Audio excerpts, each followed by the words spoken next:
ကိုတစ်ခုရှိရုံနဲ့ဝင်ငွေရှာလို့ရတဲ့ဒီ Adobe application ကမြန်မာနိုင်ငံမှာလုံးလို့ရလားမြန်မာနိုင်ငံကဆိုရင်ရလားဆိုတဲ့သူတွေလာမေးနေကြတယ်ပေါ့နော်မြန်မာနိုင်ငံကဆိုရင်လုံးဝလုံးလို့မရဘူးပေါ့နော်ကဲမြန်မာနိုင်ငံကဒီ Adobe application ကမြန်မာနိုင်ငံမှာလုံးလို့ရပါတယ်အဲ့လိုမျိုးပြောတဲ့လူတွေကဒါလူလိမ်လေးဖြစ်ပဲပေါ့နော်လူလိမ်လေးပါတော့မှမြန်မာနိုင်ငံမှာ Adobe application ဖွင့်လို့မရဘူးပေါ့နော်တကယ်လို့ဖွင့်လို့ရပါတယ်ပြောတဲ့သူကဒါလူလိမ်ပါကဲဒီခွင့်လန်းကောင်းပြီးတော့ဒီ Adobe application မှာတင်ပြလမ်းပြပေးတဲ့သူရဲ့စင်သက်ရှိပြီးတော့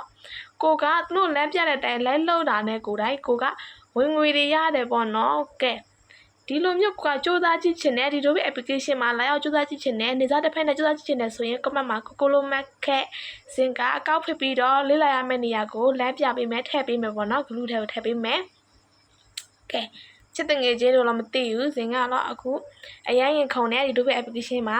လုပ်နေရတာပေါ့နော်စူးစမ်းရတာအရင်ရင်ခုံတဲ့ကဲချစ်တငယ်ချင်းတို့လည်းရင်ခုံနေဆိုရင် comment မှာဟိုင်းခဲ့တော့နော်